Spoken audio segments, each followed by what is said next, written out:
Assalamualaikum warahmatullahi wabarakatuh.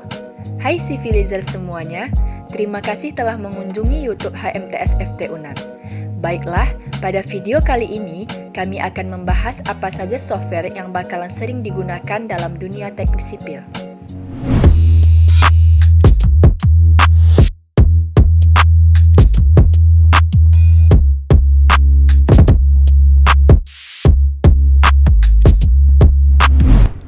Kita semua tahu bahwa dunia mengalami revolusi industri yang berlangsung sejak abad ke-18.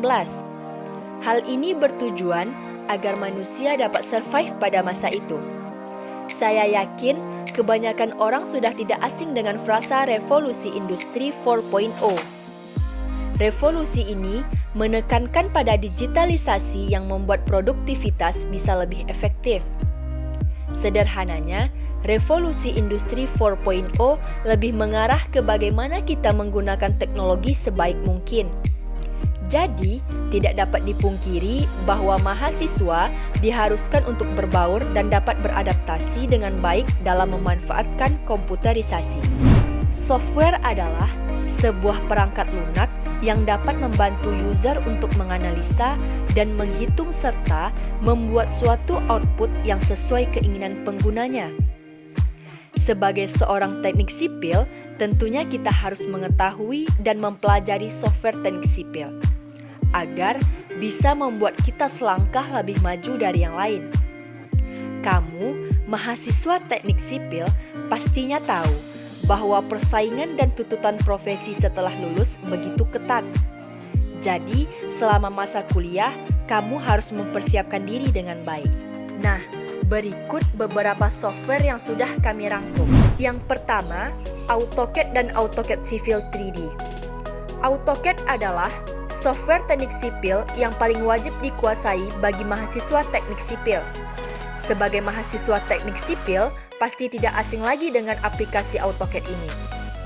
Karena kebanyakan mata kuliah di teknik sipil memerlukan bantuan software ini dalam mengerjakan tugas kuliahnya. Sedikit info, AutoCAD merupakan software yang digunakan untuk menggambar secara 2 dimensi dan juga gambar 3 dimensi yang memungkinkan penggunanya membuat gambar dengan bantuan komputer dan membuat pekerjaan jauh lebih cepat dan mudah untuk dilakukan. Selain itu, kamu juga sebaiknya menguasai pengembangannya, AutoCAD Civil 3D, yang sama-sama produk Autodesk. Namun, biasanya Civil 3D memberikan performa yang baik bagi desain 3D yang diterapkan untuk proyek jalan dan bangunan air. Yang kedua, Revit. Autodesk Revit adalah Software Building Information Modeling atau BIM oleh Autodesk untuk desain arsitektur, struktur, serta mechanical, electrical, dan plumbing atau MEP. Dengan software ini, pengguna dapat merancang bangunan dan struktur dengan pemodelan komponen dalam 3D dan sekaligus menyajikan gambar kerja dalam 2D. Lebih jauh lagi, pengguna dapat melakukan perencanaan untuk menentukan tahapan pelaksanaan dari elemen bangunan serta dapat menyajikan informasi berupa schedule. Yang ketiga, SketchUp. Software ini relatif lebih mudah digunakan untuk menggambar 3D. Aplikasi ini berbasis menggambar yang powerful dan memiliki tool sederhana yang mudah dipahami.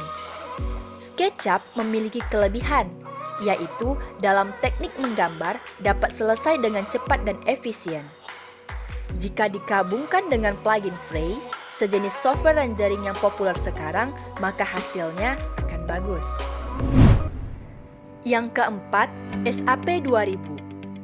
SAP 2000 adalah software teknik sipil struktur yang digunakan untuk membantu kita dalam mengerjakan perhitungan analitis struktur.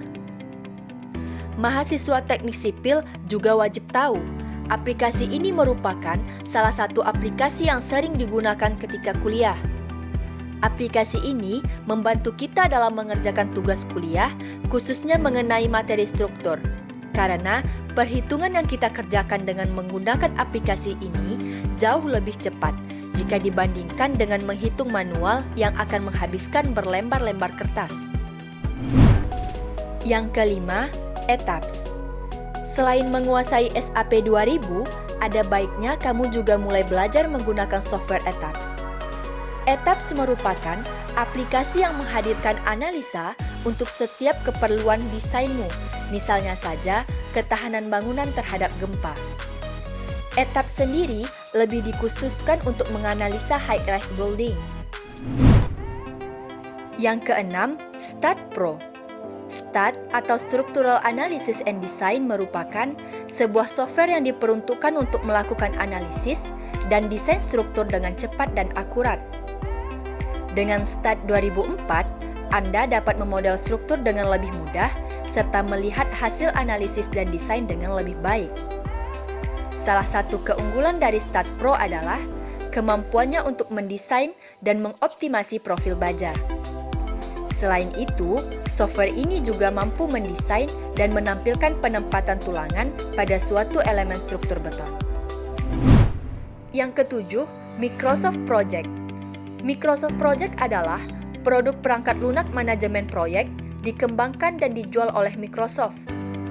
Ini dirancang untuk membantu manajer proyek dalam mengembangkan jadwal, menetapkan sumber daya untuk tugas-tugas, melacak kemajuan, mengelola anggaran, dan menganalisis beban kerja. Yang kedelapan, HackREST. Bagi yang konsentrasi di bidang bangunan air, pasti tidak asing lagi sama aplikasi yang satu ini. HackREST, Hydrologic Engineering Center's River Analysis System. HackREST merupakan aplikasi untuk memodelkan aliran di sungai dan digunakan untuk analisis bangunan air, seperti bendungan dan waduk. Aplikasi ini dibuat oleh US Army Corps of Engineers atau USACE. Yang kesembilan, Tekla. Tekla adalah aplikasi yang digunakan untuk membuat desain struktur yang memiliki pemodelan secara 3 dimensi. Beberapa mahasiswa di semester awal mungkin ada beberapa yang belum mengenal atau tahu aplikasi ini. Karena memang aplikasi ini jarang dipakai di perkuliahan dan dosen pun juga tidak mungkin untuk mengajari cara menggunakan aplikasi ini. Pihak kampus biasanya hanya memberikan berupa pelatihan yang diberikan pada waktu tertentu untuk mempelajari aplikasi ini. Yang ke-10, Global Mapper. Global Mapper adalah software pengolahan berbentuk GIS atau Geographic Information System yang digunakan untuk pengolahan data yang dikembangkan oleh Blue Maple Geographic yang memungkinkan penggunanya untuk menampilkan data 3D view, data elevasi, data analisa, data topografi, dan masih banyak lagi. Global Mapper termasuk aplikasi yang jarang digunakan atau dalam artian digunakan pada mata kuliah tertentu saja. Masih banyak lagi software yang harus kita ketahui. Semakin berkembang teknologi, semakin banyak software terbaru yang digunakan ke depannya.